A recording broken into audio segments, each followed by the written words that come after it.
Anybody you can hit up that's taken the test before, talk to them, find out what type of questions they are.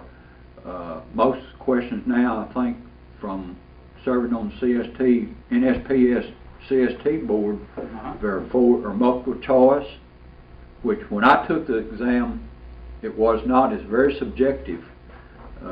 Back then you could go in and look at your test and see what you did wrong, and my test had it on one portion, I had a 71 on it, and there wasn't a red mark 1 on it. And 2 people signed off on it. Wow! But hey, that was just enough. So, but I don't think they'll let you look at it anymore. Test security has really changed. That's one reason for the calculators rule that they have. And one of the things, speaking of calculators, whatever calculator you're going to take into that test room, start using it 6 to 8 months before the test. Go through the booklet and find out what it would do for you and what it won't do for you. Because most calculators are a whole lot smarter than you are. Right, and don't they have we have a list of certain calculators that are allowed and ours that aren't, right? Primarily, if I was going to do it, I'd take the HP33S or the HP35. Both of those are legal. A Casio 10 or something like that, I think is legal. But anyway, you can go to NCAAS website and go pull up what calculators are legal. And that's for the SIT? The SIT, right. And for the RPLS exam now. So, and then we're using that primarily on the CST test too. Right.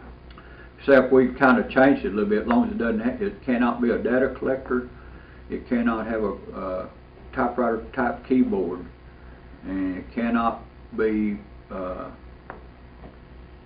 have modules or anything plugged into it, which eliminates HP48. Right. No auto COGO. No auto, nothing like that. So basically, it's going to find out what you know and how you manipulate it. But the SPRY book, again, going back to what to study, is very important. The Harbin book and the Evans book are good supplements to that. Good elementary surveying, particularly for the SIT, is very good. Then you could go on into Clark on surveying, skeletons, adjacent properties, and build you a heck of a library. Also, Harbin put out a book called Land Surveyors Reference Manual. And it's now Harbin/Co involved in whatever edition's out now. It's a very good book to use as a reference book. On what courses we're teaching at Northlake College right now, we're using Harbin's Land Surveyors Reference Manual for a surveying calculations course. We're using construction or surveying for the construction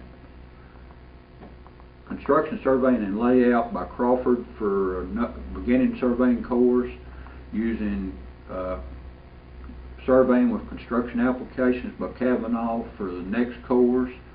Then we go in the next course, we use elementary surveying by Wolf and Gianni. That's used for the next 2 courses. And then we're teaching a geodetic course that uses, I forgot the name of the book exactly, something geodesy for geomatics professionals and GIS professionals or something to that effect. Also, we're teaching a GIS course using stuff from ERIS, ERSI, yeah, and there's stuff for that. We have one computer lab that's got AutoCAD on it with the civil program on it that is there to use. And then the 2 legal courses we're teaching, basically we're using Gold's book Decisions. Ken Gold's book, yeah. On it, plus other information that is supplied by the instructor. So it's, you know, we got a good basis of study materials here in the Dallas area, and Fort Worth, because we're feeding, where we're located on the north end of the airport, we're feeding both cities. Tarrant County and Dallas County, Denton County, even Collin County. How's the enrollment? Enrollment is fluctuates. Well, no, really, it does holds pretty steady, 10 or 12. I think in our legal course right now, we got started out with 12 in it last fall, and I think 10 of them came back this spring. We had one course that did not make this spring because of lack of students, and that's the key to it. We got to have a minimum of 7 students for a course to make. We get 7.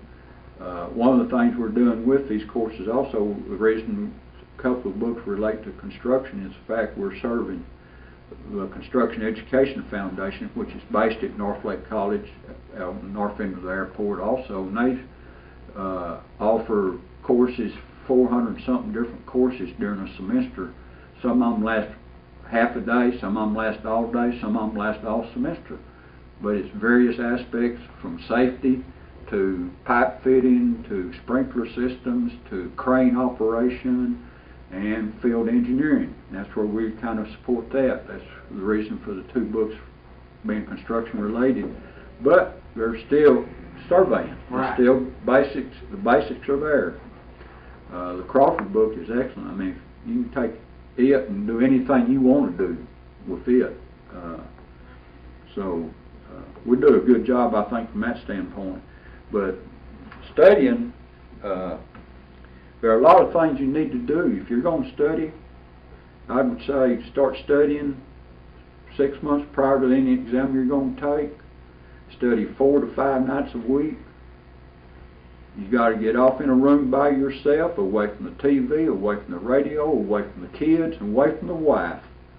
And they have to understand that it's for their benefit in the long run that you need to do this.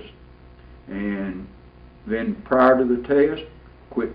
I'd say a month prior to the test, if you smoke, quit smoking, because that is a proven fact that affects your ability to think. Quit drinking. Start sleeping at least 8 hours a night. And the night before the test, don't study at all, because I'll guarantee you, from past experience, I helped write a final exam for a graduate course one time and had to take it the next night and flunked it. And I helped make the test out.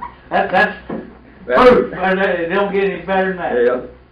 So, but prior the night before, prior to any test, don't drink, relax, don't study at all. It's like not just what you know, but it's the mindset and the body set, your physiology, everything comes into play.